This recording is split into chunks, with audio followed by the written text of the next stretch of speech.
Le Coran, parole divine révélée au prophète Mohammed, enseigne que la sagesse est un don d'Allah. Comme le dit la sourate Al-Baqarah, Allah donne la sagesse à qui il veut. Au XIIe siècle, en Andalousie, les érudits musulmans étudiaient ces textes sacrés à la lueur des lampes à huile, cherchant à comprendre les mystères de l'univers. Les madrasas, centres de savoir, devenaient des lieux où spiritualité et raison coexistaient. Cette scène montre comment la révélation coranique a inspiré une quête intellectuelle qui a façonné la civilisation islamique. Dans les madrasas andalouses du XIIe siècle, la sagesse coranique était transmise à travers le tafsir, exégèse et la philosophie. Les étudiants, assis en cercle concentrique autour de leur maître, débattaient de l'interprétation des versets.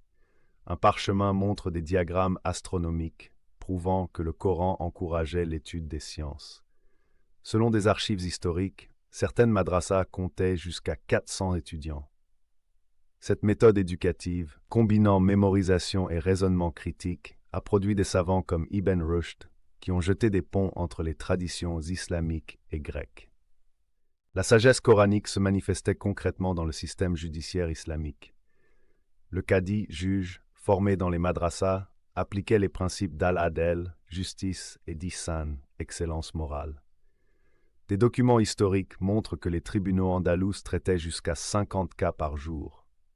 Un cas célèbre implique un marchand chrétien et un fermier musulman se réconciliant grâce à la médiation basée sur le verset 5-8 « Soyez équitables ». Cette scène illustre comment la gouvernance islamique intégrait la spiritualité au quotidien, créant une société pluraliste où juifs, chrétiens et musulmans coexistaient.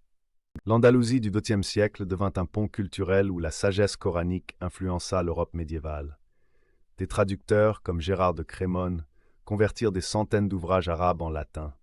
Les travaux d'Ibn Sina en médecine et d'Al-Khwarizmi en algèbre, inspirés par les versets coraniques encourageant l'observation, soit 7.3, révolutionnèrent la science. Aujourd'hui, 35% des mots scientifiques en espagnol dérivent de l'arabe.